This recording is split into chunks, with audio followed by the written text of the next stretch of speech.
Just saying, we're going to start off. I'm going to give you guys each like a quick 2-minute introduction. Then I'll say a few more words, and then we'll kick it to Ben for the presentation. But you're all live right now.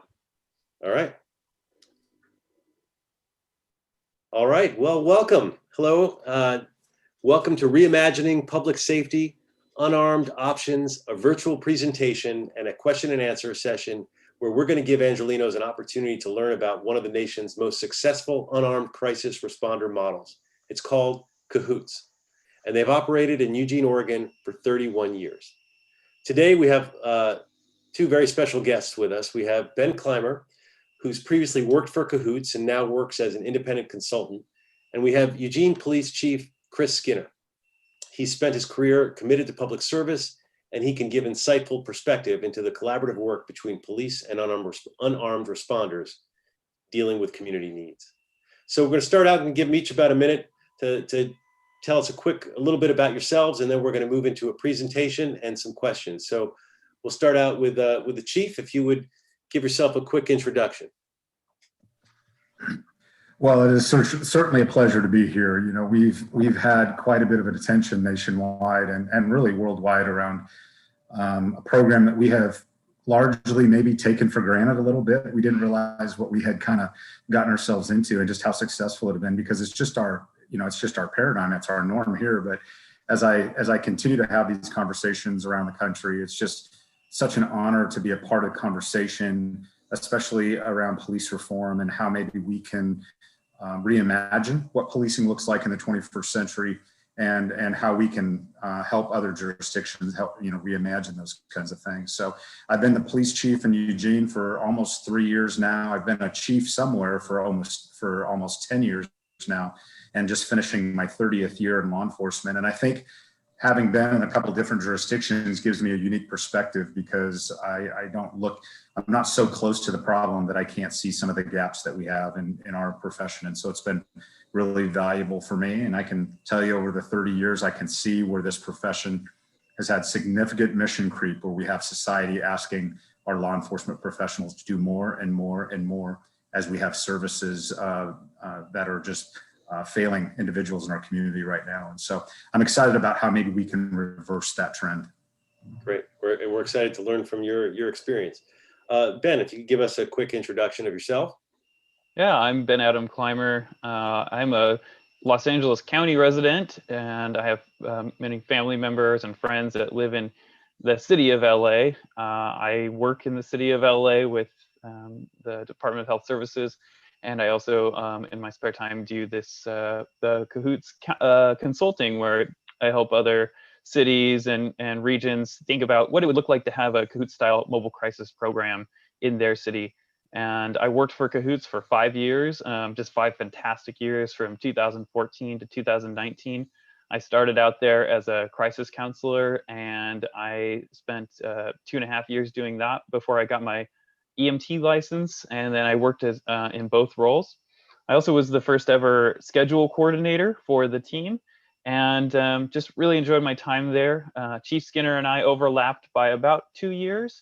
And so I really appreciate him coming out to this, and I love that term, mission creep. I love that. I'm gonna take that from you here in some of my presentations in the future. So really excited. Great, thank you, Ben. Thank you both. And as we in Los Angeles, we're looking to create this unarmed responder model for certain types of nonviolent calls in LA. It's important that we study the existing models around the country, and specifically the Cahoots program. Back in June of this year, I co-authored a motion. It's called Reimagine Public Safety, which directed our city departments to explore creating this kind of unarmed response model based on the Cahoots model. And in a nutshell, what Cahoots sends out unarmed crisis responders to nonviolent calls rather than sworn armed officers to handle situations that could be better handled by folks with health and social work backgrounds. And the program, as we'll hear, has been successful in many ways, and it gives the police more time to tackle crime and to focus on those issues. And that's I think important for us to hear in LA, because we have a lot of reservations and concerns and also excitement about this. but to hear how it's actually worked, the good, the bad, and the ugly, is very helpful for us. So they're both here to answer questions, but also we're going to start with Ben. He's going to give us a presentation about how the Cahoots model actually works. And so Ben, if you could do your presentation, then we'll move to questions. Absolutely.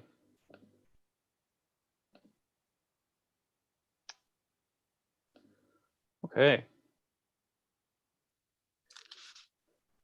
So Cahoots is Cahoots, but we're not interested in franchising. A lot of people wonder, are you going to bring that hippie organization down to our town or whatnot? And we're not interested in franchising out. We're interested in spreading the model. And so what I call it MCIS, or Mobile Crisis Intervention Services. And here I say it's a new model for first response, but really it's 31 years old, as Bob said. It's been going for quite a while. And we've worked out a lot of the kinks. Things have grown and changed over those years. And we're very excited to share some of those experiences with others. So what is it? It's a supportive service first response. It's a non-emergency first response to residents experiencing mental health, substance use, and homelessness related crises. And if somebody asks you what Cahoots is, that's really what it is in a nutshell. What does it do? It's a different type of response. As the chief said earlier, there's been some mission creep, right? We've burdened the police and the fire and EMS services to handle crises stemming from emotional distress, mental health issues, substance use, and homelessness.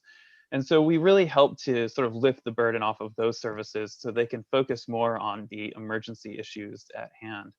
We also try to de-escalate potentially volatile situations, things that maybe are just minor medical issues or minor sort of emotional health issues that might escalate into needing police or fire departments or EMS, and we try to keep those down on the simmer.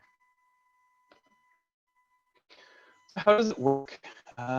Each team has two staff, a crisis intervention worker and an EMT, or some kind of medical staff in general. And you can see here's a great picture of a team who's at work. There's another team at the top there getting ready.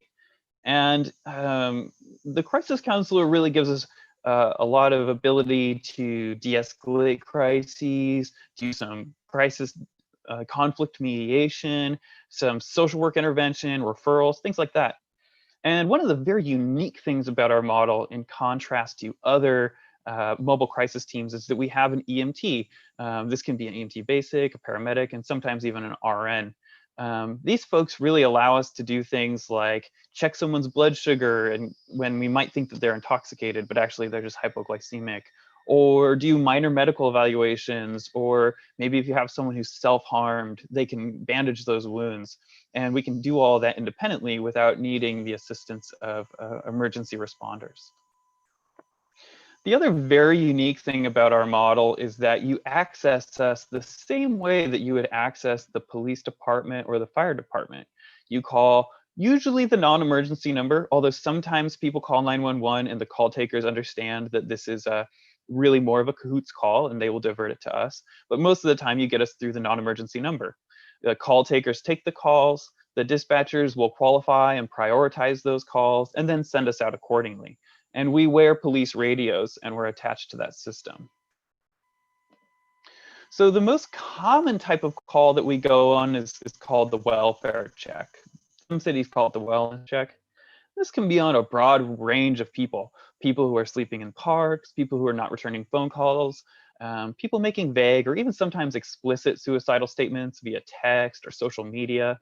I often say, sometimes you've got an ex-girlfriend or an ex-boyfriend who sent you a message that you weren't sure really what it meant, and you were worried about them, but you didn't want to get really involved.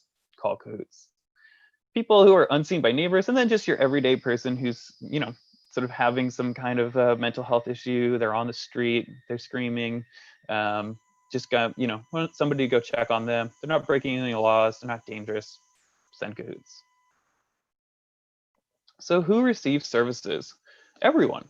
So we're very similar to the police and the fire department. Anyone in your city limits can receive Cahoots services, in Eugene and Springfield. And as we expand to other places, the model, then that will be working the same way. People living on the street, people who live in permanent supportive housing, family members who are in dispute, people feeling suicidal, intoxicated people. We do a lot of work with a wide range of people, whether that's somebody who's sleeping under the bridge or somebody who's sleeping in a 7,000 square foot house in the nicest part of town. A lot of times people ask us about our sort of relationship with race and racism.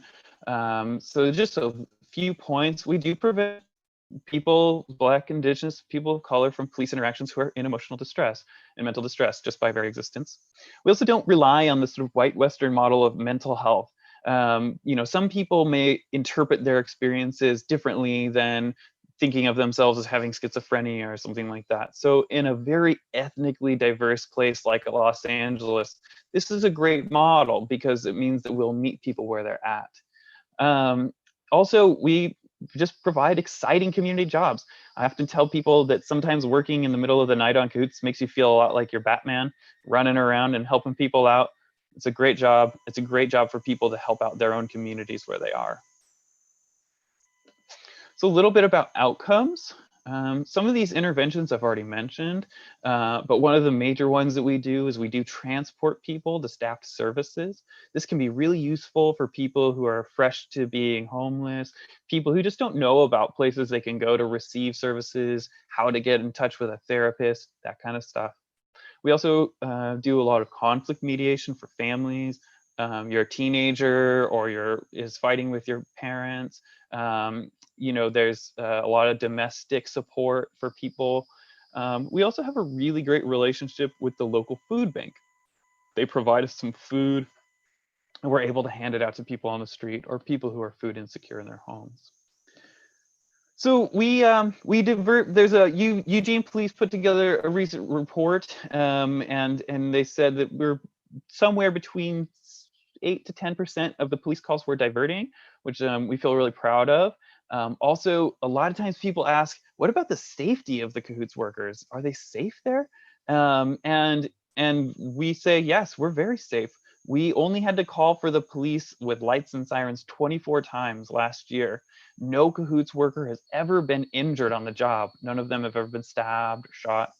And we also interact with the police and have a very good relationship with them. About 86% of all our calls did not involve the police. The other 13% that did involve the police and 1% that involved the fire department, that's usually them going out with us or them calling for us, and not necessarily us calling for them. So one of the most important work that we do is our responses to people feeling suicidal. We do just around 70% of all of our suicide interventions are us alone, again, without the police or without the fire department. 64% of all of our suicidal patients did not get transported to the hospital. We were able to just manage it there in the field. Of the 36 that did get transported to the hospital, almost always that's them going of their own free will, of their own volition. And if we do reach a point where it seems like they are very at risk of suicide, then the police assist us on doing the involuntary hold. If we were to look at how many calls we handle in the Eugene Springfield area, and we were to multiply that to the size of LA, we'd be looking at almost 42,000 suicidality calls a year.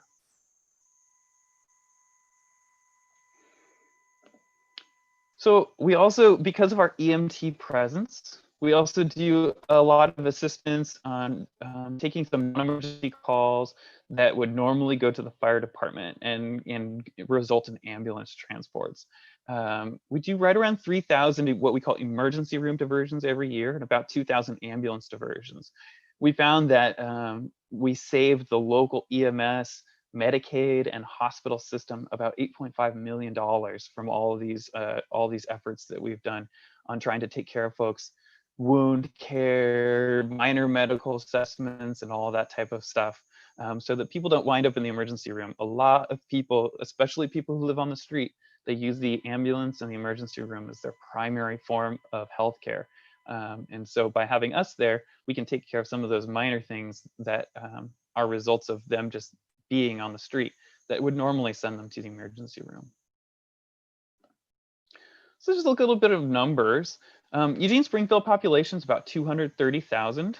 And it's roughly about the same size as one Los Angeles Police Department area, which they split up into about 21 different areas. These numbers for our call responses are based on our reports that we wrote. So we wrote about 29,000 reports on calls.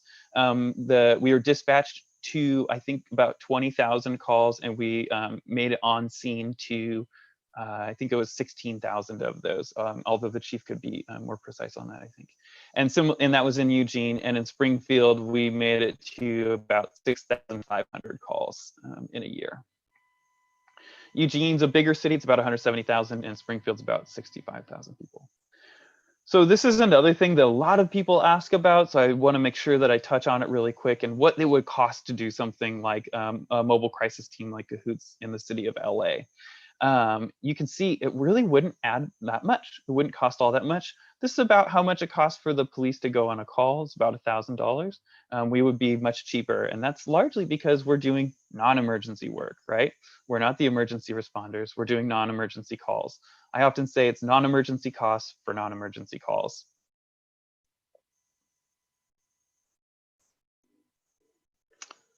So finally, I want to just draw some comparisons. These are not to say that the Cahoots model is better or it should be the one that's taken, but just to point out a little bit of comparisons between us and the primary form of mobile crisis in the country, which is the co-response model. So the co-response model is implemented in about 2,200 cities across the country, and we have a few of them here in LA County. LAPD has theirs, it's called the MEU, or the SMART team, and LA Sheriff's has theirs, it's called the METs, or the mental evaluation teams. One of the things that's different about Cahoots and the Cahoots model, or the MCIS model, is that we don't do involuntary holds. We also have a medical component, so we always have some form of medical professional on the van. Because we don't use licensed clinicians, we end up being cheaper. We're also we're more flexible because we can do sort of just more a broad range of things, largely because of the EMT component. And then because we're cheaper and we don't rely on licensed clinicians, there's more potential to have a wider distribution. We can sort of do more. It's difficult to get licensed clinicians to work at 2 a.m. on the weekends, for example. So here's just a really good example of a co-response call that happened in LA County that I think they did a really good job on. But it's a point of how our model would respond to this in a different way. So it's this was put up on the West Hollywood Sheriff's Station. It's a story about a man. He's recently homeless, and he was met by the sheriff, who called them the mental evaluation team, and they also called the medics who did the transport. So there's one man. 4 things happen: the first response, the mental evaluation, the physical evaluation by the medics, and then the transport. That's about 8 different county employees who went out on this one call, and they did about 4 things. All of these things could have been handled by a mobile crisis team like a Cahoots team. And so you end up with just 2 people handling that kind of work. We can do the first response, we can do the mental evaluation, we can do the physical evaluation, we can also do the transport. It's much cheaper, more efficient, and also less overwhelming for the patient. I think there's just a little bit of a philosophical difference as well. We believe that mental health issues are not dangerous, while we're also we understand very well that any call can become dangerous, and so we have a lot of things put in place to keep ourselves safe. And finally, a little bit of an analogy of how we work. We're a paraclinical model. We don't, in the same way that paramedics are not doctors, our crisis counselors are not psychiatrists or psychologists. They are people who are very good at being able to say, you know, I think you should see a psychiatrist, or I think you should see a psychologist. In the same way that paramedics are very good at saying, you know, I think you should see a doctor. And so we work on that kind of a model. It's a model we believe in very strongly. It's a model that has worked very well for 31 years, and we hope will continue to spread to other cities, and maybe one day to Los Angeles. So thank you so much, and I'm really, excited to answer some of Bob's questions and talk with Chief Skinner more about this for you all. Great, Ben, thank you so much for that presentation. I think we're going to go and ask the chief a few questions, and then we'll ask some questions for the both of you. So again, thank you. That was a great presentation. Chief, if you could tell us a little bit about how did your department actually come to develop and ultimately expand this Cahoots model? You know, I'm learning myself, which has actually been really a fun journey for me to learn kind of what was going on back in 1987 when we were having this conversation. We can all think about where we were at in 87 and fast forward this number of years. I'm not sure I would have predicted I'd be here in this role back to compared to what I was doing in 87. But essentially what was going on was the city of Eugene. You know, we've got a major university here. You know, Eugene is known as home of the Oregon Ducks, well-known university in the Pac-12 system, so it should be known well down in your neck of the woods as well. Actually, they're playing UCLA this weekend, so that's front of mind for us up here. What we were starting to establish back then is we were starting to get to a place where the public safety system was being asked to do too much, to the extent where we weren't able to even manage kind of the core of what our mission was, which is answering higher priority 911 calls for service. And then we also noticed that there was this gap. As we were trying to manage that call load, there were certain calls that would come in around individuals that were either down or having some kind of a behavioral health issue that police were ill-equipped in 1987 and didn't have necessarily the resources at the time to respond to. And we identified that we had this massive gap. Community calling us, telling us, you know, I need you to come check this person out. I'm concerned for their safety. I'm concerned about the things that they're doing and the way they're behaving. And so in order to try and fill this gap through a partnership with Whitebird Clinic, which was a well-established social service provider in our community, the Cahoots model was born. And so, you know, I've often said when I talk about these things, when you think about the wisdom of 30 years ago, it boils down to let's send behavioral health first responders to behavioral health issues, not criminal or crime first responders to behavioral health issues unless there's some aggravating circumstances. And it's amazing to me that over 30 years ago, there was that foresight to start us down this path. And so fast forward, it's been 30 years of developing a relationship, fine-tuning the operations. And even now, as I speak, we're going through another iteration of what that means for Cahoots to kind of even further professionalize the organization as it's gotten so much attention nationwide. Great. And in terms of your department, the impact that having this Cahoots as part of the response, what is the impact on your department directly?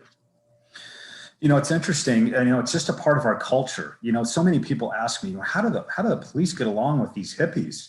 Because they're self-proclaimed hippies. They'll tell you this is an organization that started out with a bunch of hippies here in Eugene that just wanted to help these people out. And so there's so many people that ask about, you know, how does your law enforcement professionals get along with these social workers?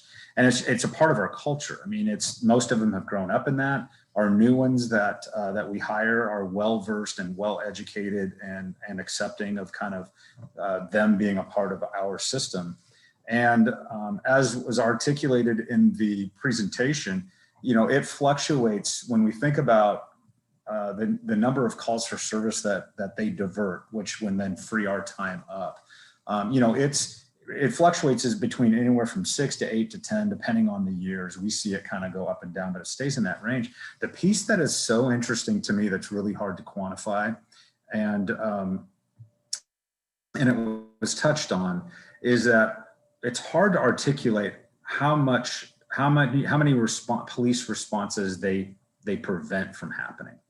They're an enormous prevention tool. When you think about somebody that's in crisis, that is standing on a street corner, half clothed, screaming at no one, if left unintended, there's an awfully good chance that escalates to a place where police have to respond. Either somebody calls and says they feel unsafe, or there's some kind of the person's a danger to himself or others, or there's maybe assaultive or combative behavior.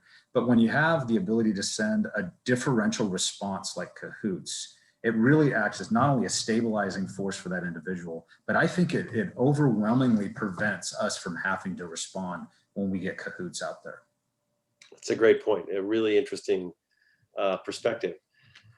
You know, one of the things a lot of people have written, and they've been concerned about sending unarmed people into the field, and that they could be potentially put in harm's way, and they'd say, well, any situation can immediately escalate into a violent situation. You know, how do you feel as police putting these folks in that situation? Are you putting them in harm's way, and how do you back them up in those when things do go sideways? Yeah, no, we've heard that over and over, and I'll be really honest with you. Safety, in my opinion, safety has been used as an excuse not to do this, quite frankly. And I'll just be really candid with you.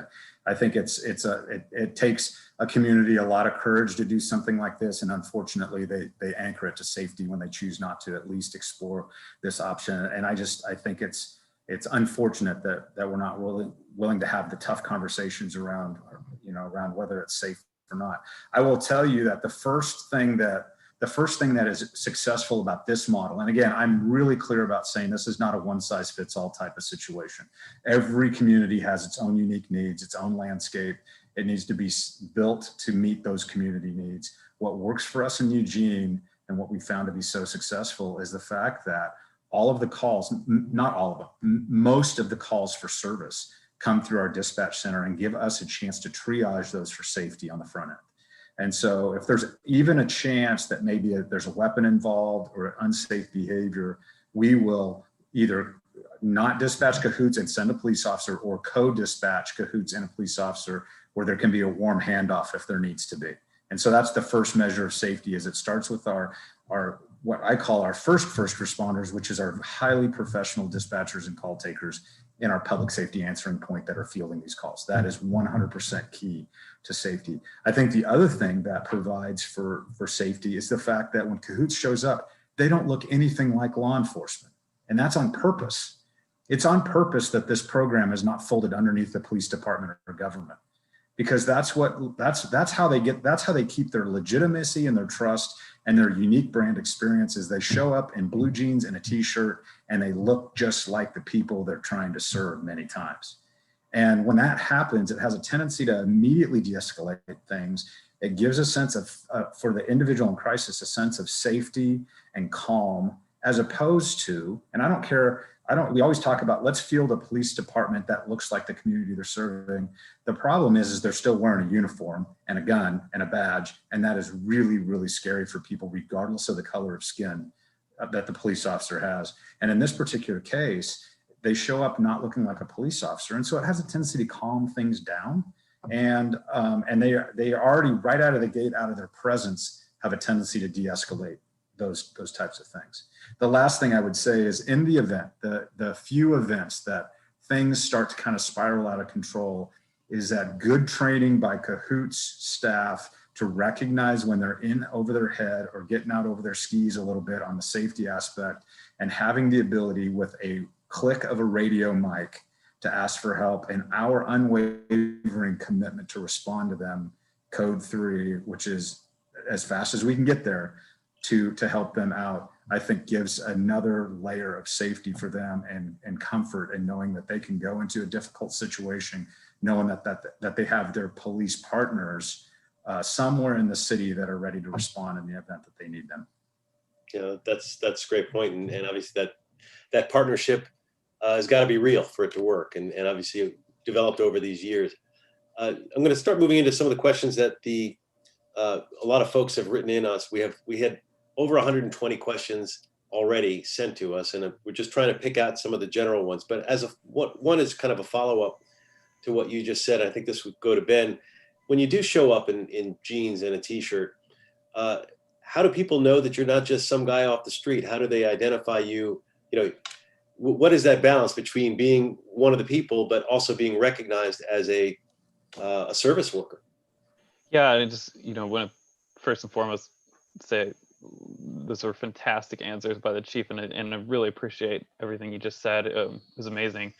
Yeah, on Cahoots, we have to strike a balance. Sometimes people feel really good when you show up and you look like you're sort of, you know what you're doing and you're in charge and you sort of you're there to help. And sometimes people don't like that at all. So we have to strike sort of a balance between looking official and looking relatable. And so we wear T-shirts that say Cahoots on them, Cahoots on the back, or some kind of cool jacket that says Cahoots on the back or whatnot. We have our radios on.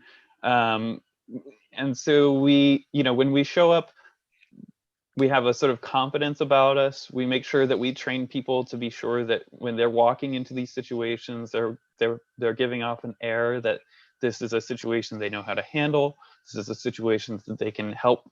And also at the same time, we work a lot on body language, making sure that we're standing in ways that don't make people feel threatened. Make sure we're, putting our shoulders, our hands, our heads, our feet, all of it in ways that make people feel relaxed.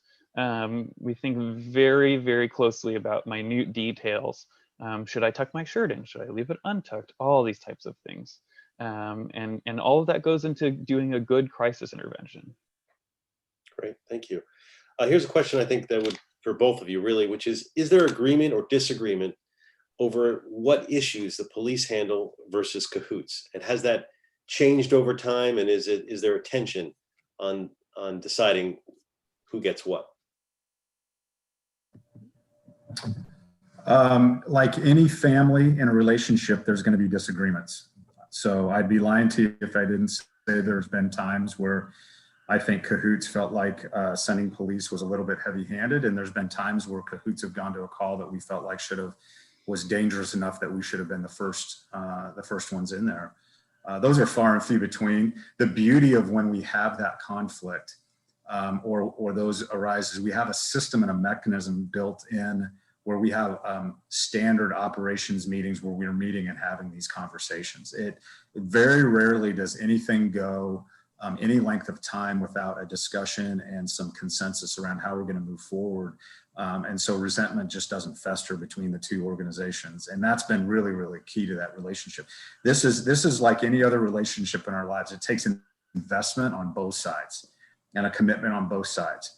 And I've been really, really pleased to see the commitment that's been made on their behalf to embrace me as the new chief.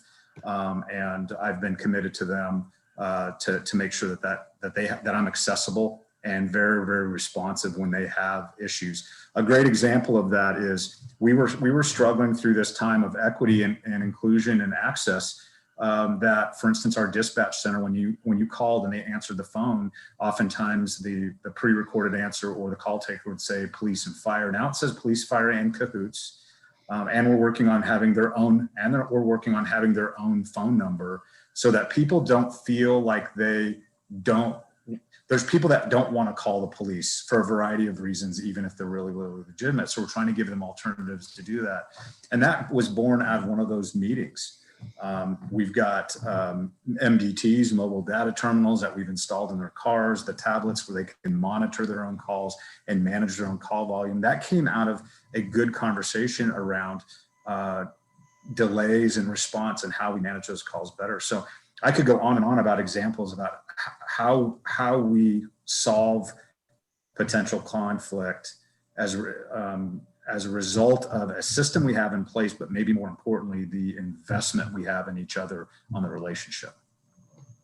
And I think to speak to that too, on the ground level, when you're working as a crisis counselor or EMT with Cahoots and you're interacting with the police officers on an everyday basis, you develop relationships with officers, and they develop relationships with you where you learn and they learn really what you're capable of handling and what what they're capable of handling, and that interplay happens on just a day-to-day basis as well, where there are officers who are like, very excited when we show up, and they know, this is a difficult situation, this is a hard situation, but I'm going to request Cahoots because I know that the team that's on right now is going to do really well in this situation. And so that everyday relationship is there as well. Just the same way in all cities, I think, between police and fire, you have a give and take. You've got to work those kinds of relationships out, figure those things out. And but in Eugene, we have all three. We have police, fire, and Cahoots. And Cahoots, is it 24/7 like police? Yep. Great. Here's a question. A number of folks have asked some version of this question, which is kind of revolves around a skepticism of whether or not this is scalable. As they point out, you pointed out, LA is obviously much bigger than Eugene. In fact, my single council district is bigger than your entire service area. So the question is, how can this program scale, and will it work on a larger scale? Do you recommend trying it on a larger scale, or trying to start small and scaling up? And do you think it would save money in the process, or would it end up costing us money? Well, I've had a lot of thoughts about this. Just really quickly, I did have a slide showing, if you wanted to have the same amount of vans per population, the same ratio of Eugene Springfield to LA, all you would need is about 40 vans.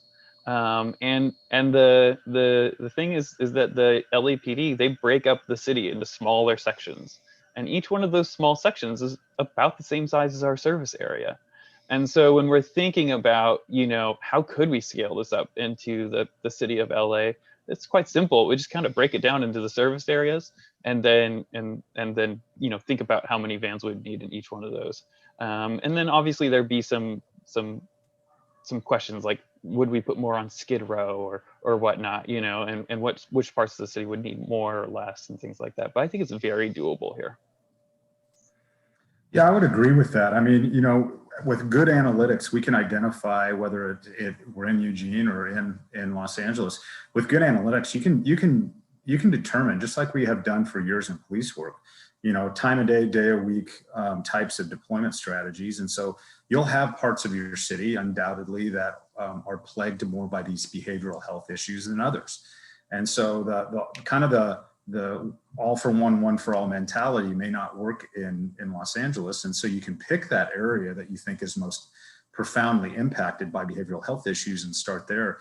It's not any less scalable than police departments. You look around the country, the model for police departments, the foundational premise of police departments works in agencies with 5 sworn officers up to 15,000 sworn officers. It's the same concept, regardless of where you go nationwide. And so I do think it is. I think going back to my original comment where I said one size doesn't fit all, though, I think my point in that is understanding that there are nuances to every community that have some levels of appreciation and appetite for what you're doing. All of our communities have different personalities to them. And in Eugene, the personality in Eugene and the personality of its community in Eugene could be very different than some of your service areas in Los Angeles. So you want to make sure you build something that's recognizable and something that's accepted by that particular community that's going to be benefiting from that service. Great.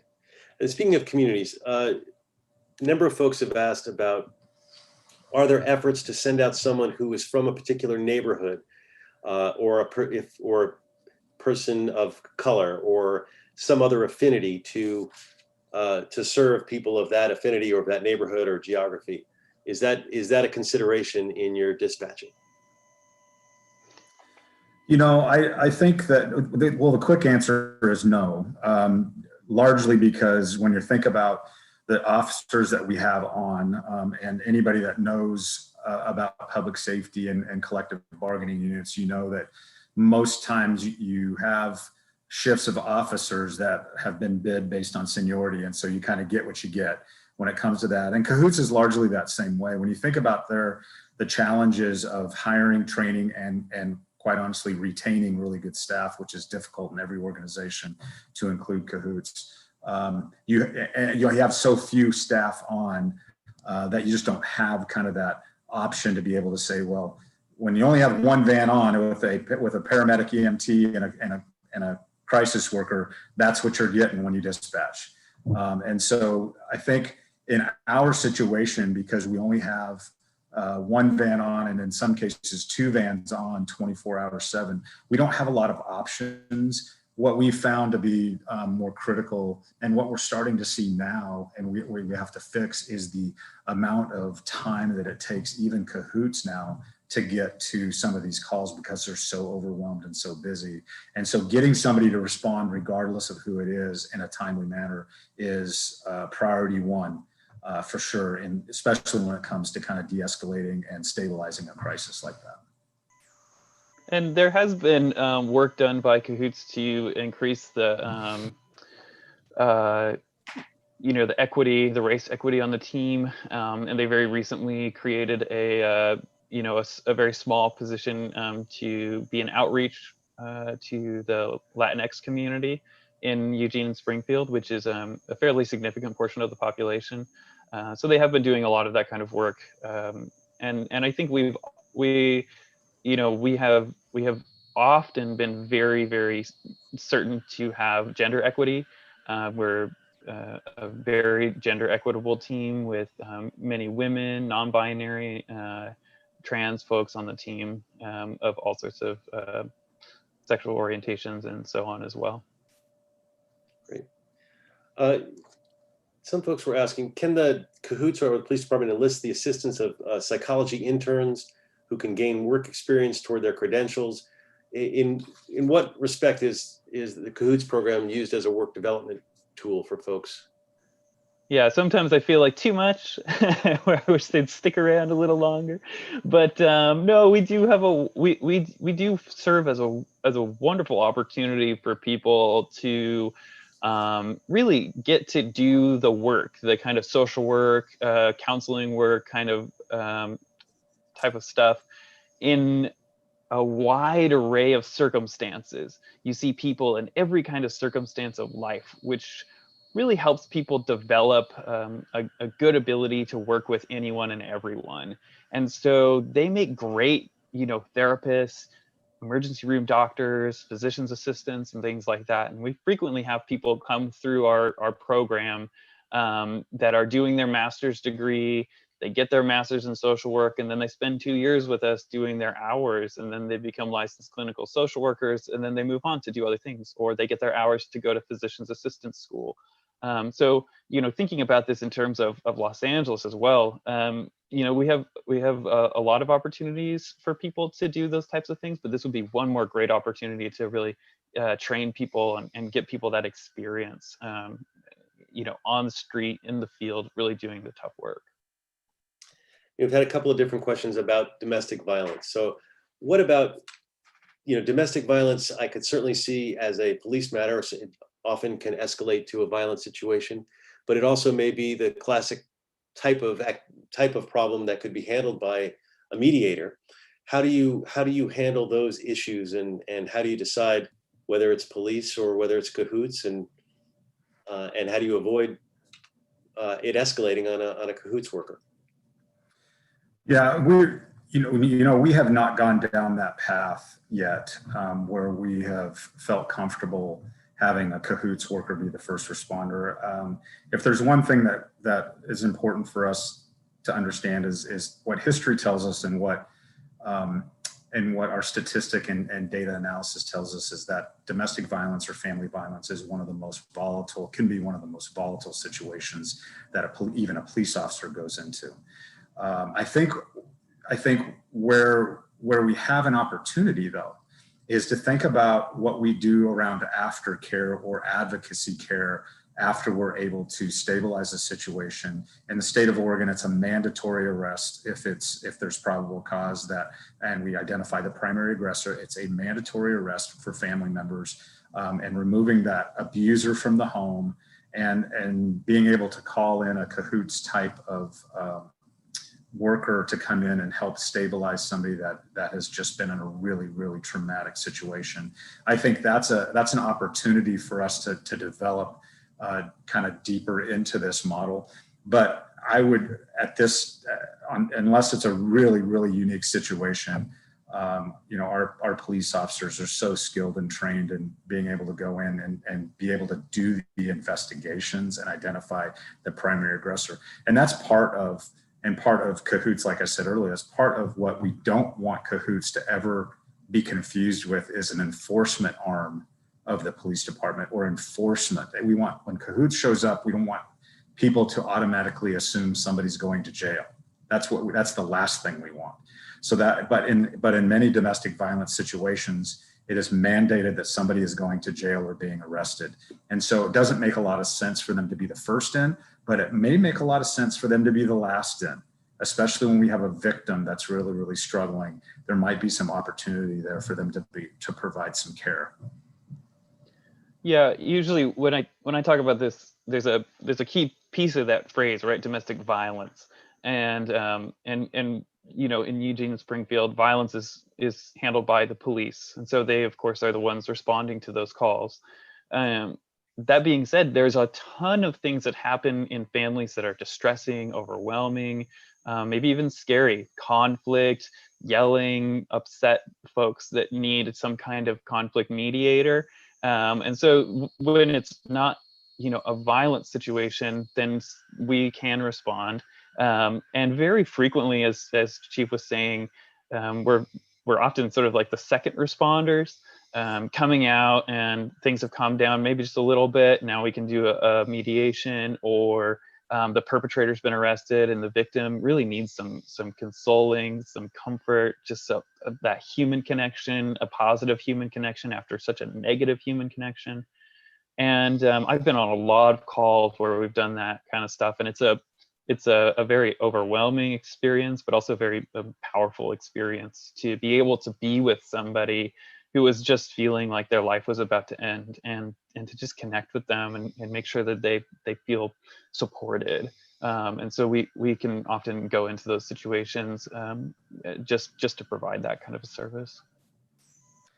The other thing we want to be careful about when we think about how we're blending Cahoots with police work is we also are trying to be really mindful of not putting our Cahoots workers in a place where they become a witness to a particular investigation. And now we're spending all this time subpoenaing social service providers to come on the witness stand and tell about the things that people said, or excited utterances, or things that they observed. So we're trying to not make them a part of the investigation purposefully, because that's not their mission.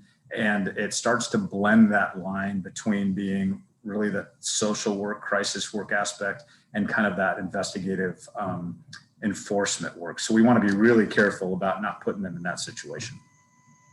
And we actually train on that when we do our trainings for our folks, making sure that when you're doing counseling with those people, you're not trying to like garner information from them, really not even talking to them about what, maybe even the specifics of what happened, just being able to say, you know, this must have been a really overwhelming experience for you, and let's you know, let's just sit here and let's just sort of be and make sure you offer that sort of support. So yeah, we do. That's another great example of great partnership we have. It's interesting when you talk about the social work versus the enforcement.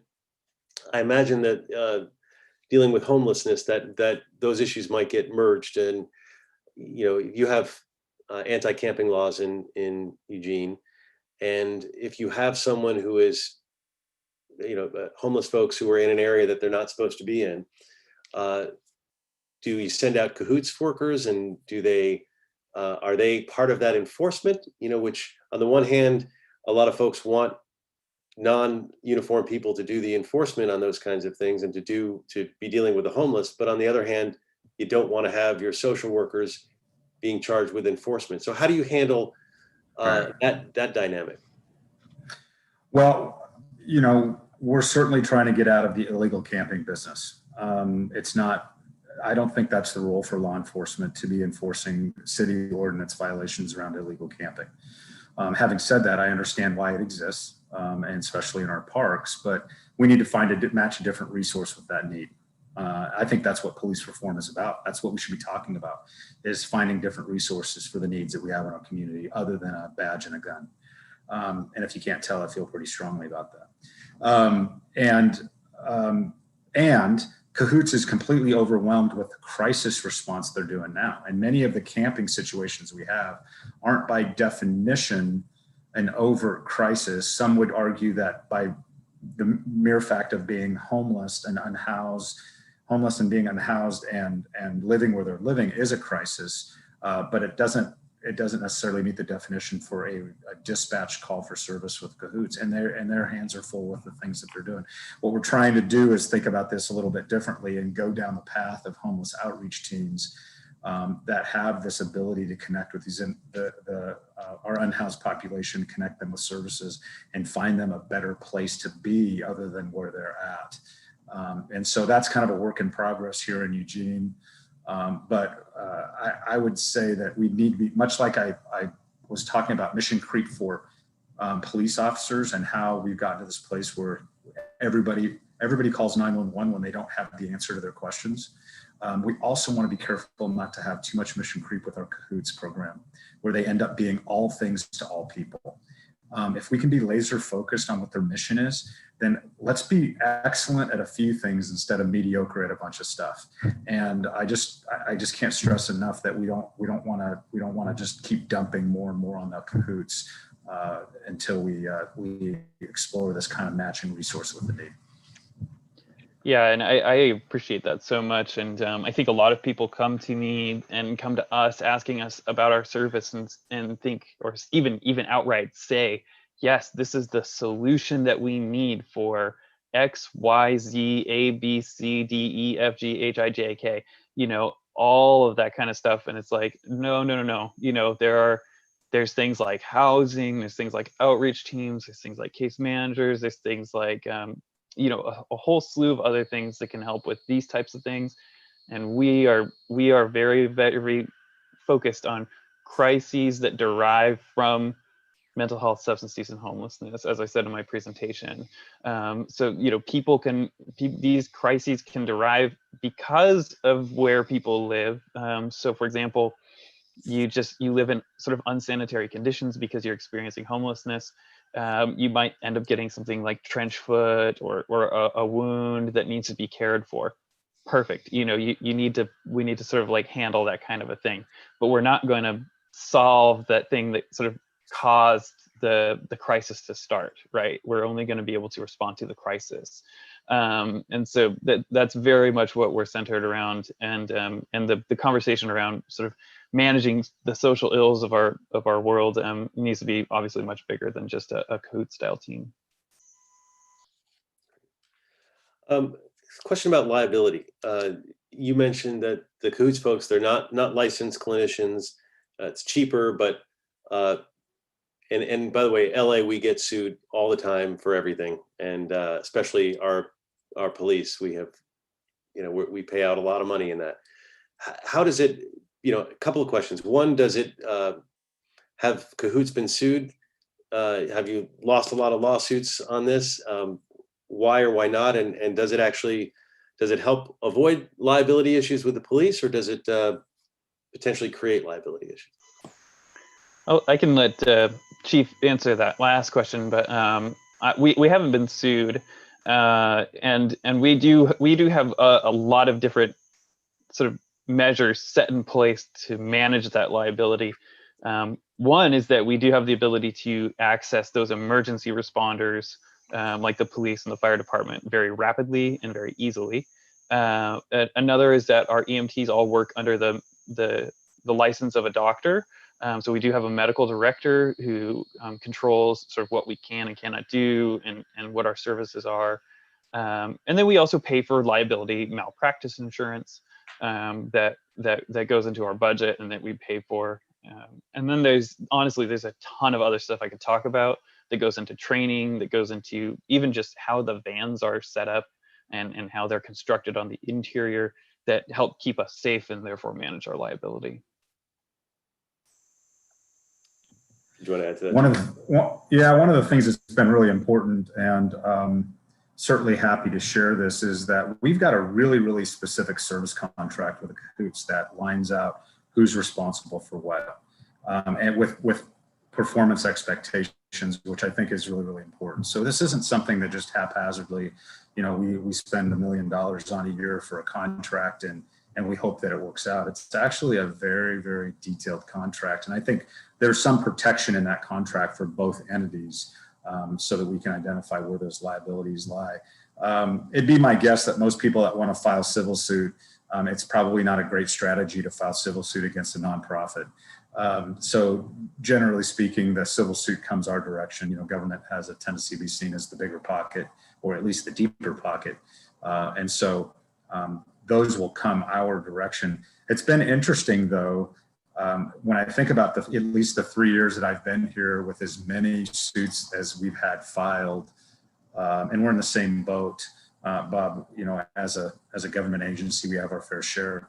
I can't think of one that has been anchored to a co-response or response or a Cahoots call that we've been dealing with. It's always been something that's just been a police response or misconduct by police or use of force or something like that. So it hasn't been an issue for us, and I just think it's because we've got a really good agreement, and I think we have really good expectations, and then the training on both sides I think is exceptional. And so I think it has somewhat indemnified and protected both entities to a certain extent. And my hope, at least, would be is if we were to adopt something like this in LA, it might lower the liability, because a lot of our worst cases are cases that escalated from a mental health crisis or from a situation that that the armed officer might not ever even encounter if there was an alternative. Yeah, it's the laws of probability, right? But that's what we're trying to do, is that the more contacts we have with people with mentally ill, the more opportunity there's going to have for that to go sideways. So let's strategize on how we lessen those contacts, and by default, you're probably going to have lower instances of that conflict. And so it's just a probability question. Well, we're getting close to the end of the hour here, and I want to give you guys each a chance to make a closing statement or closing comments. And in your closing comments, I ask you to just maybe two things to add into them. One, if you have an interesting story about your involvement with Cahoots, just to really make it personal. And then second, in your close, if you could say whether you recommend the city of LA adopt this kind of an approach. So each of you, if a couple of minutes to close. Chief, go ahead. Yeah, sure. I'll go first, Ben. Thanks. Unfortunately, since I didn't grow up in the organization, I don't have like a specific story where I was out. I'd love to be able to give you a story about where I was out in the street and how I work so seamlessly with Cahoots workers and truck crisis workers. From my seat, from a 30,000-foot view, I get to see the value of knowing that police officers have the resource at their fingertips. We can train police officers to do certain things. That doesn't mean they're fully equipped and capable of being able to handle every situation. Just because we train them doesn't mean that they're necessarily fully capable. And so I know that my police officers are happy when Cahoots comes in and takes a call. And I know of situations where officers have been dispatched and they have de-escalated something to the point where they can do that warm handoff, and they very quickly are happy to do that. Because police officers want to go chase bad guys, and the people that we're dealing with in crisis are not bad guys. And so we ought to start putting, like I said, matching the right resource with the need. And so we're just really pleased with where we're at. Really excited about maybe where we're going and expanding the program in Eugene and further professionalizing it and talking about what a living wage means for real longevity within that organization. So we see the same faces year in and year out. And so we're really excited about where we can go together when it comes to this differential response. Yeah, I couldn't agree with you more. I thought, I think that's spot on. And, I think there's something psychologically that goes on with the Eugene police where they're in these types of circumstances. And if we didn't exist, they would feel the need to try to make something happen, to try to make that situation change, and not know necessarily what to do. But because they have Cahoots there, they can be like, cool, I'm out of here. I'm going to hand this off to Cahoots, and they're going to manage this, and it's going to be great. And I can't tell you how many times I've seen a big smile on a police officer's face when I've shown up on a call. And I think that maybe the most poignant one, the one that really sticks out the most to me, is a situation in which there was and I'm going to be somewhat vague on details just for privacy reasons, but there was a youth who was feeling very overwhelmed, very, having a lot of very dark thoughts. And this youth, the police had gone out, and this youth had put themselves in a very small space, and they had a very dangerous weapon on them. And it was not safe for anyone to go into that space where the youth was with the weapon, but it's also really not safe for the youth to be in there alone with that weapon. And the officers were quite flummoxed. It was a very tricky situation, and they'd been there for quite some time trying to talk this youth out of, into coming out and surrendering the weapon. And they called for our assistance, and we ended up coming out and doing a very long crisis intervention with the youth, during which time I only was able to see the youth through a crack that was less than an inch wide, and I had to keep my eyes on them the entire time because there was a very dangerous weapon involved.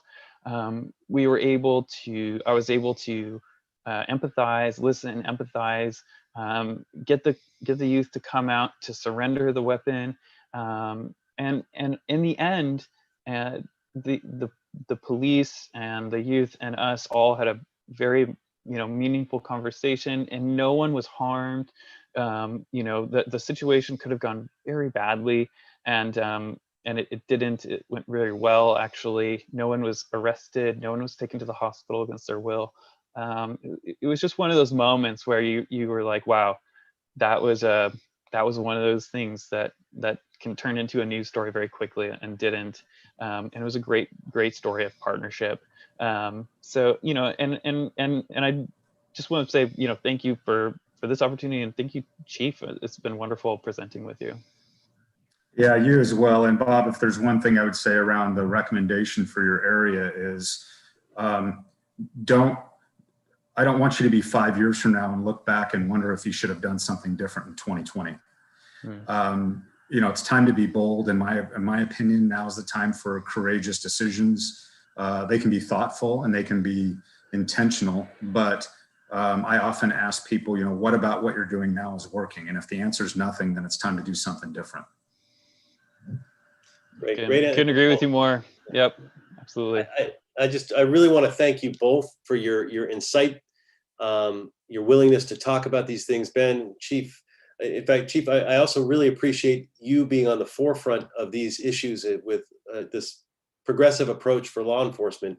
It really is unique in many respects, and your leadership is appreciated very much. So this has been a great opportunity, and I hope it's for the Angelinos that are listening, it's helped clear up a lot of the concerns. For folks who are listening, if you want to share this with your friends, we're going to keep it up on YouTube for quite a while. It'll be linked to my website, so you can share it with other folks. People who are interested in learning more about Cahoots, I recommend you check out their website, whitebirdclinic.org. And you can learn more directly about them. And we in Los Angeles, we want to be bold. We're looking toward different solutions, and everything I've heard today has been both inspiring, but has also made me more optimistic about the real possibility of doing something like this in the megalopolis that is Los Angeles. So again, thank you so much, and we appreciate it. And it'll be up online. Have a great day. Thank you. Thanks, guys. Yeah, See ya. wonderful. Thank you, Bob. Appreciate it. Thank you.